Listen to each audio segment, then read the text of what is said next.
Advanced layouts, callbacks, and hosting. Welcome. Today, you will build interactive web apps for time series data using Dash. You will learn powerful Dash layout tools, callback logic, and how to share dashboards with others. Begin by seeing how Dash turns Python scripts into interactive web apps. Let us prepare the environment to use Dash. This step shows how you could install necessary packages for Dash. You can skip it if everything is already installed. This is just a comment and does not affect how the code runs. This turns off warning messages to keep outputs clean. This line starts Dash framework, letting you build web apps. These are shortcut imports needed to design Dash web layouts and connect user actions. Plotly Express is a friendly chart library that works well in Dash. Pandas helps load and process time series data easily. Try running each import individually if you have issues, and remember to check your Python version for compatibility. Let us load a real-time series dataset. We will use monthly airline passenger counts. This data helps practice layouts and interactivity. Let us load the time series data and see a brief overview. This line reminds us what this code cell does, loading airline passenger numbers. We use pandas to read a CSV from the internet, containing how many people flew each month. This string is the link to the actual data file online. Reading is finished here. We rename the columns to be shorter and easier to use. Let us check how many rows and columns there are. This helps you verify we got the data. This shows the first few lines of data. You always want to preview new data. What interesting things do you notice in these first rows? A quick look at how the passenger numbers change over time. This comment tells us we are about to make a time series plot. We import a graphics helper in case we want more features later. This creates a line plot with time on the x-axis and number of passengers on the y-axis. This line pops up the interactive chart. Look for trends or patterns. Are there busy and quiet seasons? Your first Dash app layout. Dash apps are made of layouts. Layouts arrange titles, controls, and graphs. You build layouts with code using Dash HTML and DCC components. Here is the simplest Dash layout with a title and a static chart.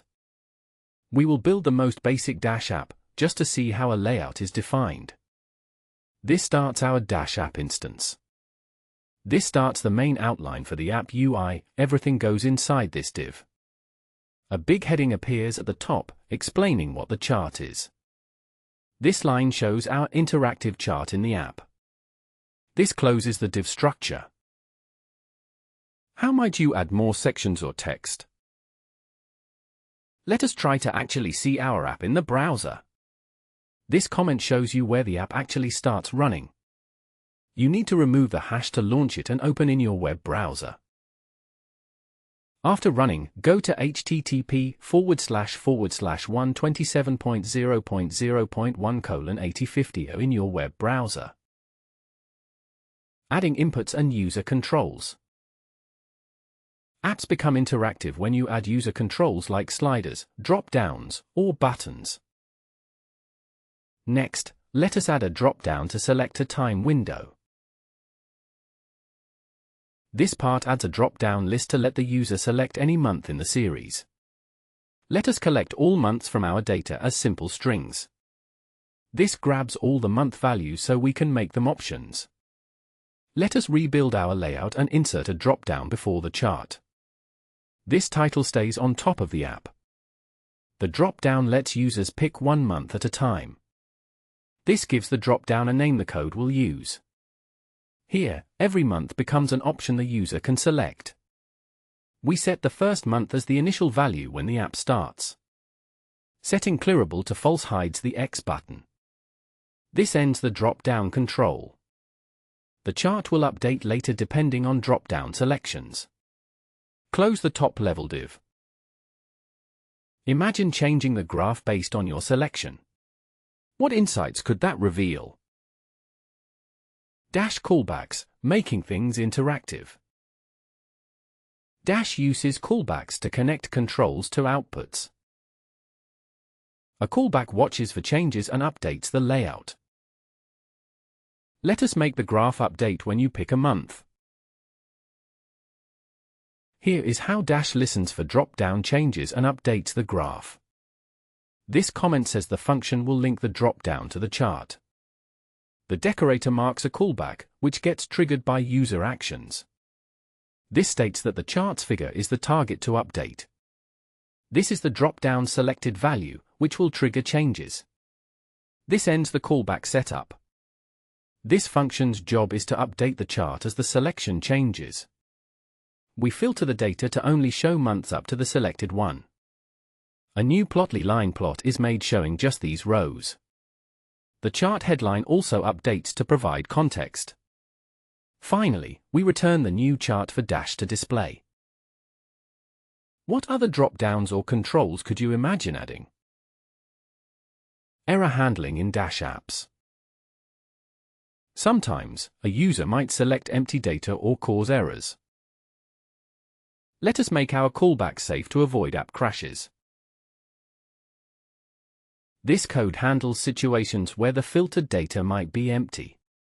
This comment warns us that the next callback is safer. The decorator starts the callback process. We say we will update the graph again.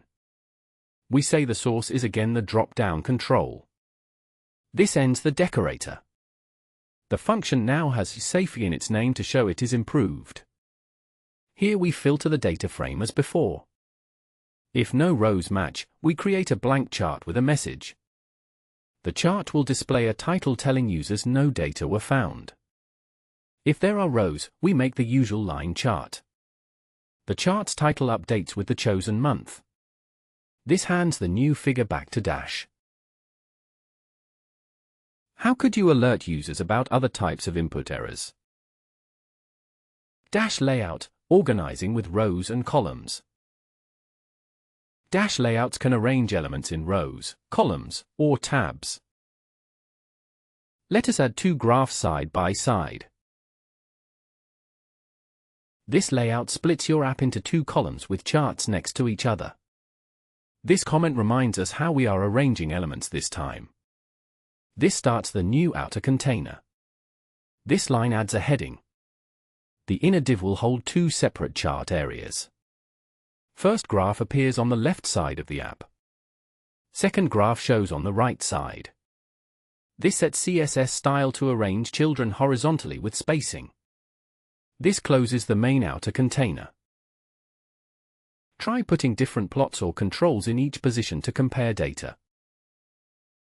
Tabs, switching between views. Tabs help users explore different pages or dashboards. Let us use Dash tabs for this app. Tabs let us switch between different app content easily.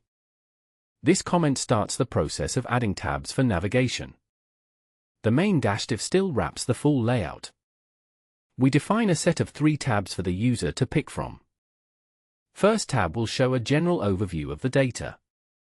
Second tab is for a trend chart view. Third tab shows the data itself in a table. Tabs finish here. This div will fill up with content based on which tab is selected. Try changing the tab labels and see how navigation feels. This callback shows different content depending on the tab a user clicks. This comment says this is where the tab's insides get switched. Use a callback to swap out content each time a tab changes. The output target is the div for tab content. The input is the value of which tab is selected. This closes the decorator. This function decides what to show depending on which tab is up. If user is on the Overview tab, show a chart and a heading. Heading describes what kind of trend will appear. We show the standard line chart already made. End of this tab's logic. If the user clicks on the Trend tab, show a new style plot. This creates a bar chart to see patterns in passenger counts. We then pack the new chart into the app for this tab. If the user clicks on the last tab, show a chunk of the raw data as text. The first 12 months of data appear, no row numbers. How else might you present the data on different tabs? Hosting your Dash app. Once your Dash app is complete, you can share it online. Popular options include Heroku, Python Anywhere, or using Dash on a cloud VM. Let us prepare your app for deployment. This block wraps the app creation in a function so hosts can find it. This makes it easier to run your Dash app on the internet. The function builds a fresh Dash app each time. Creates a Dash instance to serve the dashboard. Copies over our layout so the web app looks the same. Returns the app to whoever asked for it. This exposes the server for use by cloud providers like Heroku. Practice tip: rename your function or add more settings for your hosting platform. Debugging and troubleshooting Dash. Dash prints helpful error messages in your terminal and browser if something breaks. Check IDs, callback dependencies, and port numbers if your app will not start. Use print statements to trace what happens inside a callback. Print statements are a fast way to see what is happening inside your app. This cell contains debug statements to help fix issues. We link the callbackers with other functions. We still return an updated graph. Input remains the drop-down value for chosen month. Decorator ends. This function adds print outputs for every drop-down change. Show what the user picked in the terminal for easy tracking. Display the number of rows the chart will use. Build the Plotly chart as before. Send the finished chart back to Dash. Try adding your own debug prints to callbacks as you build more features. Practice: customize your own dashboard. Try to add your own controls, graphs, or pages to explore this airline data. Could you add a moving average? Or let users filter by a range of months? Here the app pauses to let you type a month. This lets you practice safe data lookups by hand. This block allows the user to practice interacting with the data using keyboard input. We prompt the user to enter a month, following the data's format. A search is made for just that one month in the table. If a matching row is found, show how many passengers that month saw. Prints the exact passenger value for the chosen month. If nothing was found, let the user know the search failed. Prints a friendly message for unsuccessful searches. Practice: try entering months from the earlier data preview. For bonus, what if you search for a month that does not exist? Remember to subscribe and like if you want more friendly data science lessons. Recap: advanced Dash skills. You learned how to arrange layouts with Dash HTML and DCC. Connect inputs and outputs using callbacks. Handle errors and empty data safely. Organize apps using rows and tabs. Prepare for cloud hosting. Keep building. Challenge yourself with new datasets or layouts. Try more, share, and subscribe. If you enjoyed building with Dash, let us know in the comments. Share your app or ideas in the community. Subscribe for more Python, data science, and Dash tips.